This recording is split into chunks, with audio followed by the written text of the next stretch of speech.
बहुत समय पहले की बात है। एक छोटे से गांव के पास एक घना जंगल था जिसे लोग अद्भुत वन कहते थे। उस जंगल के बारे में तरह तरह की कहानियां मशहूर थीं। कोई कहता कि वहां अदृश्य प्राणी रहते हैं, तो कोई कहता कि जंगल में छिपा हुआ खजाना है।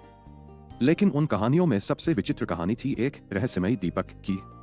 कहा जाता था कि जो भी उस दीपक को ढूंढ लेता, उसकी हर मनोकामना पूरी हो जाती। गांव में एक लड़का था जिसका नाम अर्जुन था। अर्जुन बहुत जिज्ञासु और साहसी था। वह हमेशा नई चीजें खोजने में दिलचस्पी रखता था। एक दिन उसने ठान लिया कि वह अद्भुत वन के उस रहस्यमयी दीपक को ढूंढने जाएगा।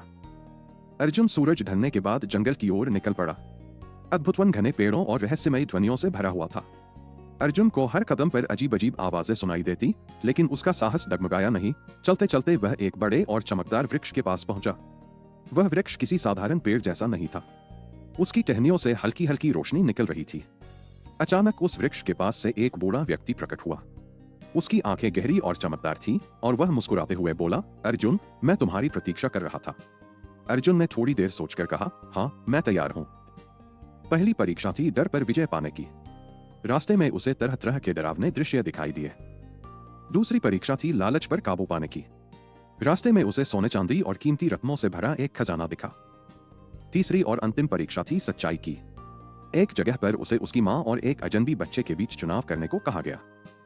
जैसे ही वह तीसरी परीक्षा में सफल हुआ, उसके सामने एक चमचमाता दीपक प्रकट हुआ। अर्जुन ने दीपक से कहा, मैं चाहता हूं कि यह दीपक केवल अच्छे और जरूरतमंद लोगों की मदद करे। उस दिन के बाद अद्भुत वन फिर से शांत और रहस्यमय हो गया।